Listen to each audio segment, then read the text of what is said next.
কি হয়েছে? এত রাতে বাসার নিচে এসে এরকম সিনক্রেট করছো কেন? সিনক্রেট আমি করতেছি নাকি তোমরা সিনক্রেট করতেছো? আমরা সিনক্রেট করতেছি। কেন? আমরা কি তোমাকে বলেছি যে তুমি গ্রামে গিয়ে তোমার এসব আলগা পিরিত দেখাও? কি বললা তুমি? আমার ভালোবাসা কিন্তু তোমার কাছে আলগা প্রীত মনে হয়? তাছাড়া কি 17 মাসের রিলেশনে তুমি আমার সাথে 22 বার ব্রেকআপ করেছো। এই কোথাও কি শুনেছো এরকম ফালতু একটা রিলেশনশিপের কথা?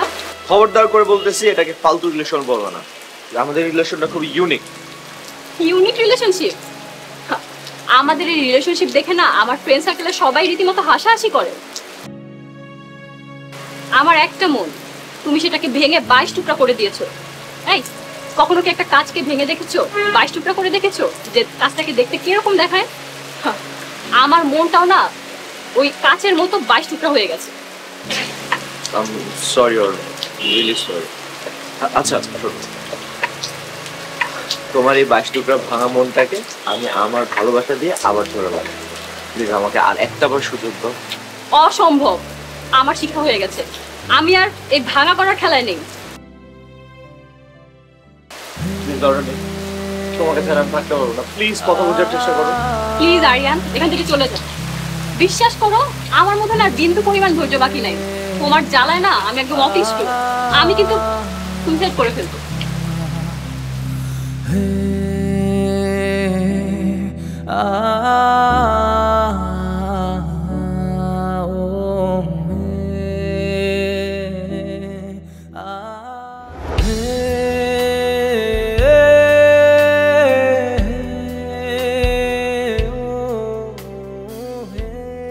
আমি বারবার বারণ করেছিলাম যে যাস না যাস না যাস না, কে শুনে কার কথা? এবার ঠিক হয়েছে না?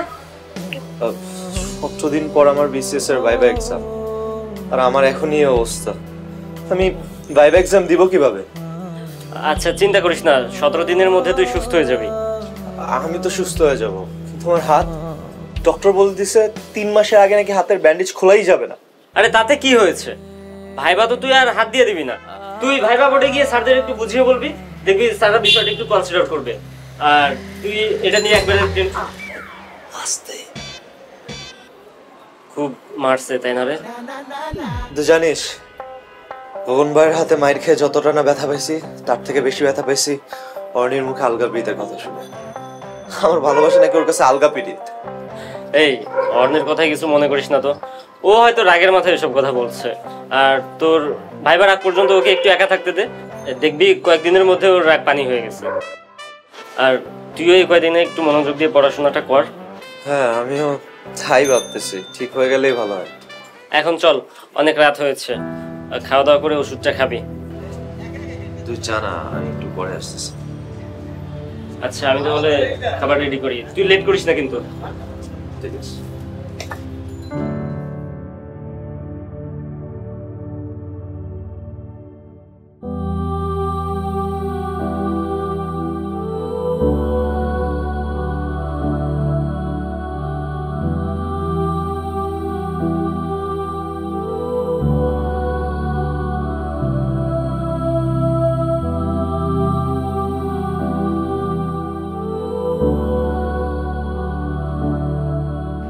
হাই, আপনার কি মন খারাপ? কই না তো, আসলে সেদিন গোলাপ তোলার বিষয়টা নিয়ে আপনার সাথে একটু বেশি খারাপ ব্যবহার করে ফেলেছি।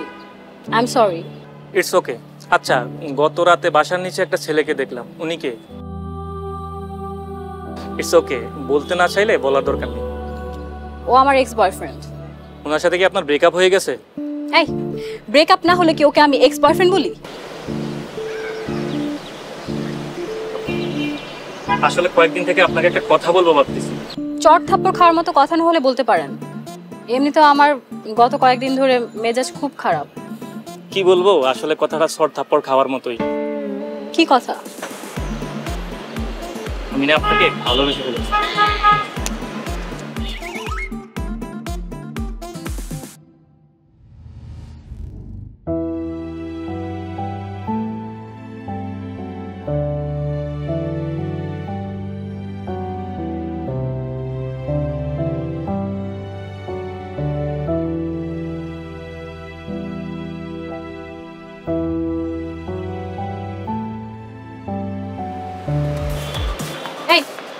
আপনি আমার অনুমতি না নিয়ে আমার গাছ থেকে গোলাপ ফুল ছিঁড়েছেন কেন?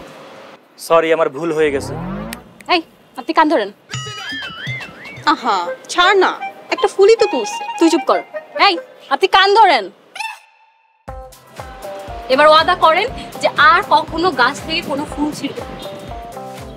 আমি শপথ করিতেছি যে আমি কখনো আর ফুল ছিঁড়ব না, কারণ গাছের ফুল গাছেই ভালো মানায়, কারো হাতে নয়। গুড, এবার কান নামান। আর আমার গাছের ফুল আমাকে ফেরত দেন। আচ্ছা আপনি একটু এই বাসায় আগে দেখুন। আসলে আমি আজকে উঠেছি, ইউনিট 305। আরে তাহলে তো আপনি আমাদের প্রতিবেশী। হ্যাঁ আমি শুনছি। আমি জাহিদ।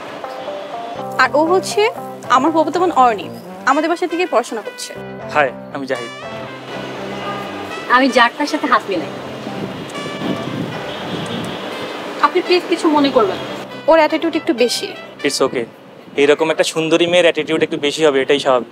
তারপর আপনার ফ্যামিলি থেকে কে থাকে? আমার বাবা মা আর একটা ছোট বোন, ওনারা অবশ্যই গুলশানেই থাকে। আমি একটা প্রজেক্টের কাজে এখানে এসেছি। তাহলে ভালোই। তারপর আপনি কি করছেন? পড়াশোনা, তারপর জব? আমি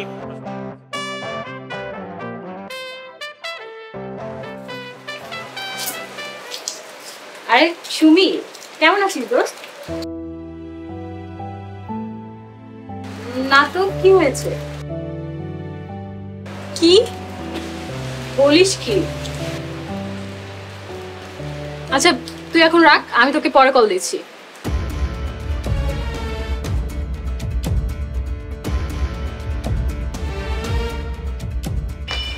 কি রে, কি হয়েছে? কোনো সমস্যা? আজ বিকেলে আরিয়ান নাকি আমাদের গ্রামের বাড়িতে গিয়েছিল। আমার আগেই সন্দেহ হয়েছে। ভাইয়া নাকি ওকে ধরে খুব মারধর করেছে। আচ্ছা এখন কি হবে? কি আর হবে, ওই পাগলটা আসবে, এসে আবার সিন ক্রিয়েট করবে। অর্নি, অর্নি, এই দেখছিস পাগলটা চলেও আসছে। এখন কি করবি? আমি তোকে আগেই বলেছিলাম সিম কার্ডটা খুলিস না, এখন দেখলি তো। আমার না এসব প্যারা আর ভালো লাগছে না। আচ্ছা তুই এখানে থাক, আমি নিচে গিয়ে দেখি কি করা যায়। আচ্ছা শোন, দেখিস কোনো ঝামেলা যেন না হয়।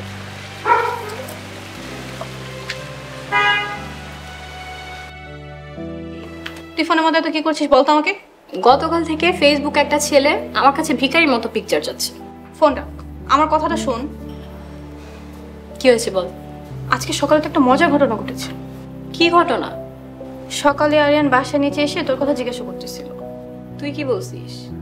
আমি বলেছি ভাইয়া তোকে জোর করে নিয়ে গ্রামে চলে গেছে, তোকে আর পড়াবে না, বিয়ে দিয়ে দিবে। তারপর? তারপর সব মিলে ছেলেটার সাথে এমন অভিনয় করেছি যে ওর মুখের দিকে তাকানো যাচ্ছিল না, একদম কাদো কাদো অবস্থা হয়ে গেছিল। আমি ভাবতেছি তোকে বাঁচানোর জন্য ওই পাগলটা না আবার তোদের গ্রামে চলে যায়। ও জাহার নামে যাক, তাতে আমার কি? ওর কথা বাদ দে, তুই এই ছেলের কথা বল। একে কি করব? এ তো পিক চেয়ে চেয়ে আমাকে পাগল করে ফেলছে। ছেলে যদি সুন্দর হয় তাহলে তোর একটা পিকচার দিয়ে দে, তুই তো এখন সিঙ্গেল আছিস। আরে না, এখন না, আরো 2-1 দিন যাক, তারপর দেখব। আচ্ছা এখন ফোনটা রাখতো, চল ছাদে থেকে একটু ঘুরে আসি। এই ভালো কথা মনে করেছিস তো, চল তো আমাদের ফুল গাছগুলো দেখে আসি।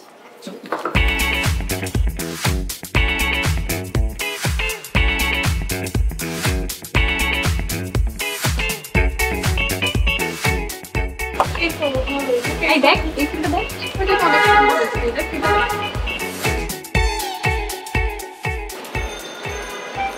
এই এদিকে আয় তো। এই যে এই ছেলেটা কে? হাতে দেখ আমাদের কাছে গোলাপ ফুল। চিনিস তুই? না আমি তো চিনি না। আয় তো।